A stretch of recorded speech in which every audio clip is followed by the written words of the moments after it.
Good morning, children. So we are discussing about nutrition in plants.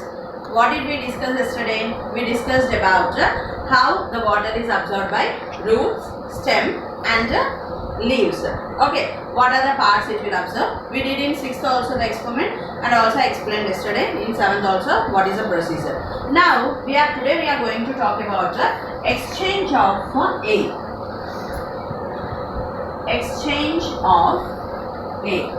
Means what is this exchange of air? Means exchange of gases. What is the word? What the scientists told for us that what is the work of these plants? They will take the impure air from whom? From human beings and animals, and at the photosynthesis process they will give us the pure air. Is it correct or not? Now where this process is taking place? How the plants are taking this carbon dioxide and giving out oxygen. We know that what will be absorbed by the plants? They will take out carbon dioxide. What the plants will take? They will take carbon dioxide and give us oxygen. We know that. So how these plants will take carbon dioxide and how they will give us oxygen? Here the main thing is stomata. Not a tomato, it is stomata. Exchange of gases takes place in stomata. Where this stomata is present? The stomata is present in leaves. Where this stomata is present? It is present in the leaves. Then can we see that one with our naked eye? No, we cannot see with our naked eye. Where we have to see this one? We have to observe this under a microscope. We have to observe this under a microscope. For this, what we have to do here? What is given here? Plants get water from the soil through their roots. They use carbon dioxide of air. This job is done by the, who will do the job? That one will be done by the leaves. Then the leaves have tiny holes through which exchange of air takes place. What are these holes? The holes are very minute. What is meant by minute? Means small, okay, which we cannot see with our naked eye. So they are minute, you can only see them under the microscope. Where we can see them? Under the microscope only we can see them. They are called as stomata. They are called as stomata. It is through the stomata that the exchange of air in the leaves takes place continuously.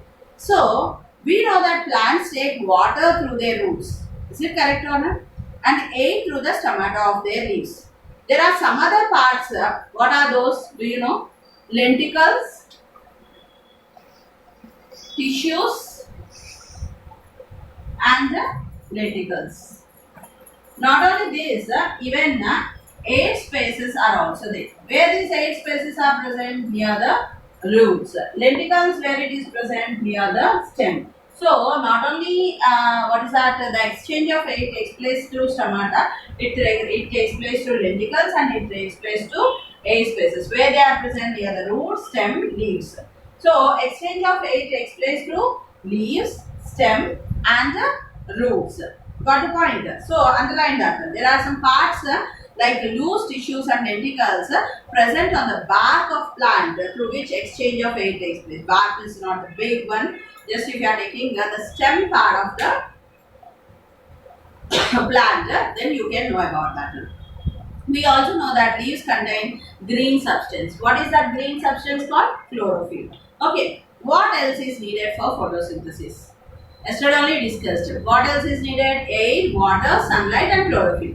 What are the 4 things necessary for the photosynthesis process? Air, water, sunlight and chlorophyll are necessary.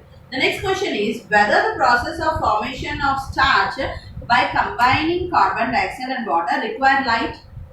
The question you try to understand. The next question is whether the process of forming starch. Starch means the plants are preparing glucose. So at that moment they combine with carbon dioxide and water.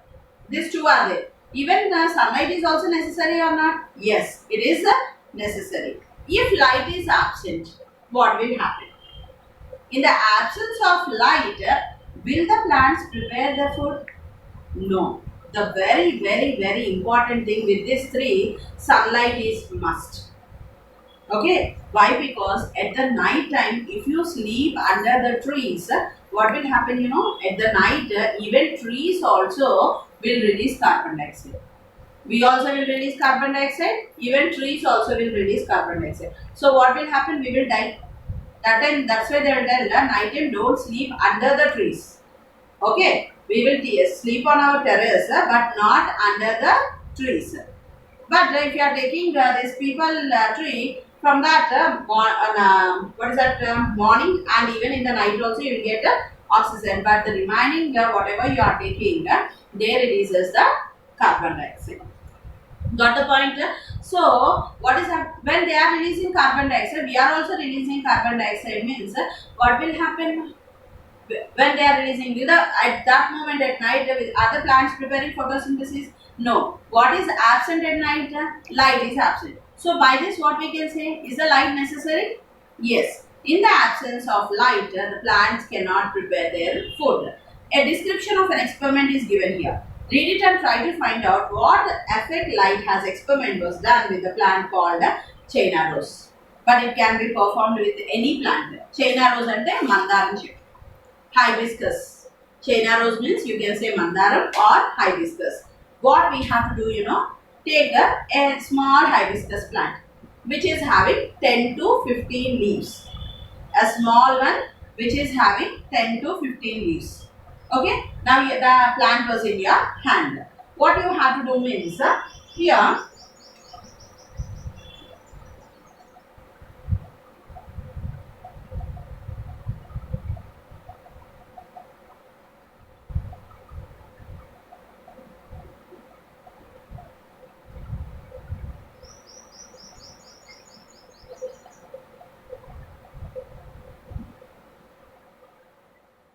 So even branches also will be present like this if you are taking. Now here how many leaves I have given? 6 leaves are there. Now 3 leaves what I am doing means this particular 3 leaves, this 3 leaves.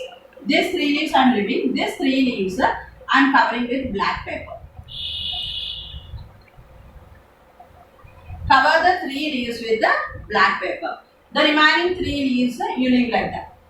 Okay, and keep these under the sunlight. Leave for 1 week. Try to understand. Take a hibiscus plant. I took a hibiscus plant. You can take any plant. Means the leaves are reticulate venation. Broad they are. So I am taking hibiscus.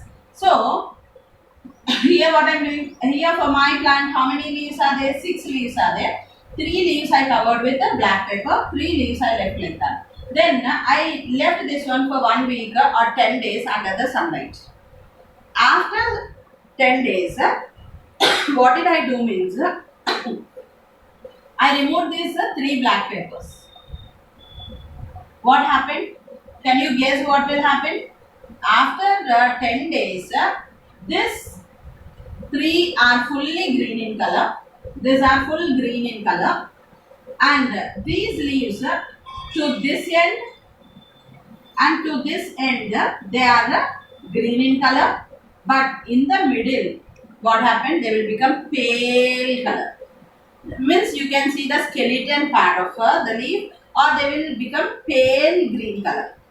Means why this is fully green and to the sides also this is fully green. Why it is in the middle? Why it is in pale color? Why? Because that was covered with black paper, and at that particular place the sunlight, the leaf does not absorb the sunlight. So when the leaf is not observing the sunlight, it cannot prepare chlorophyll, and they cannot prepare at this particular place. They cannot prepare the food. Because of that, they changed into. We can see in the same plant some leaves will be yellow in color and some leaves will be green in color. Which are in yellow color, what happened? They cannot prepare their own food. Did you understand? First they will change into yellow color, slowly they will change into brown color, and they will shut down from the trees. If that yellow color should again change into green color, means yesterday only I told we have to put urea. Means you have to give nutrients for that particular plant. When you are giving nutrients to nitrogenous nutrients to that plant, means again that yellow color leaves will change into green in color. Means you are giving the food for that one, nutrients to get back its life. So here also, because why this here pale means because of absence of sunlight. By this experiment, what you can say, is the sunlight necessary for photosynthesis or not? By this experiment, we can say that the sunlight is very important for the photosynthesis process.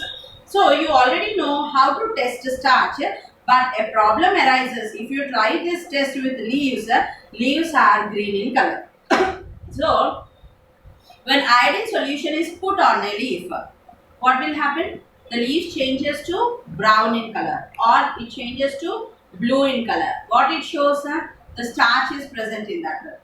Iodine test for iodine, what we will do? We will find out whether in that particular food substance starch is present or not. When I keep a iodine solution on the leaf immediately changes to dark blue or black color, showing that the leaf contains starch.